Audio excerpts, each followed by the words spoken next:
Karen Travers joins me now, along with our Washington Bureau Chief Rick Klein and presidential historian Mark Updegrove. Karen, you were actually embedded with the Bush-Cheney re-election campaign back in 2004. We know about Secretary Cheney and VP Cheney, but what was it like covering candidate Cheney?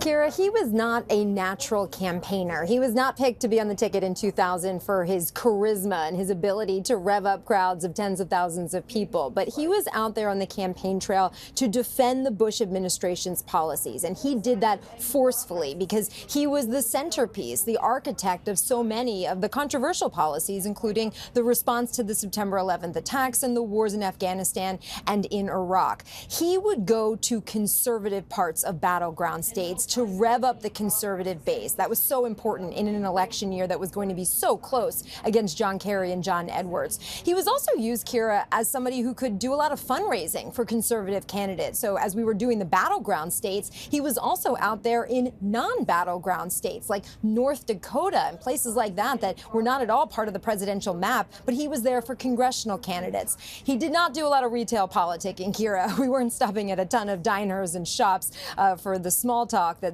many candidates do. That really wasn't his style, but he was a forceful defender of the administration and conservative policies. So, Rick, White House Press Secretary Caroline Leavitt was asked about Cheney's passing in the briefing room today, and all she said was President Trump is aware and that the White House lowered flags to half staff because they're supposed to. What do you think about this response?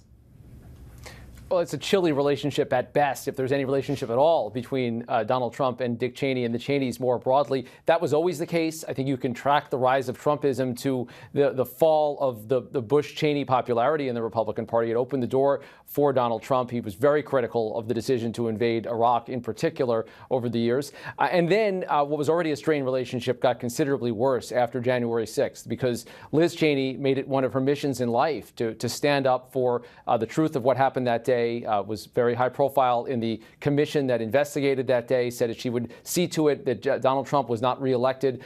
She staked her political career on it. She ended up losing a primary in Wyoming where her dad campaigned for her. And then everything came around full circle just last year when Dick Cheney, in one of the last political acts he was ever to set down, put out a statement supporting Kamala Harris, saying finally that it was up to all Americans to guard against the potential return of Trump. He viewed Donald Trump as an existential threat to democracy. So you can understand why there's very little love lost. And Donald Trump, when it's not a political figure who was kind to him or aligned with him, he has shown a tendency to be outright dismissive, if not just ignoring, as he is today. Mark, you had a chance to interview Dick Cheney. Who was he? To you, who was he behind the cameras? Well, an important figure in American history, and he spans a lot of it. He was, as you said in the earlier piece, in the Ford White House. He was the youngest chief of staff in modern American history. He would go on to be a congressman from Wyoming and, of course, Secretary of Defense for the George H.W. Bush administration and vice president for 2 terms for George W. Bush. But he used that interview principally, Kira, to dispel misconceptions, what he believed were misconceptions about his tenure as vice president, most notably the fact that he was controlling sort of the puppet strings of George W. Bush as president. He said that was ridiculous. George W. Bush, it was nothing if not decisive.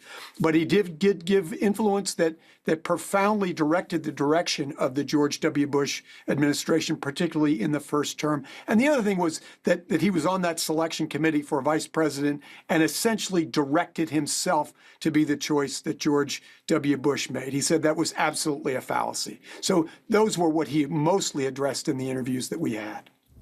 Mark Updegrove, Karen Travers, thank you both so much, especially with the personal reflections as you spent time with him. Rick, stick around. I want to get your take on our next story.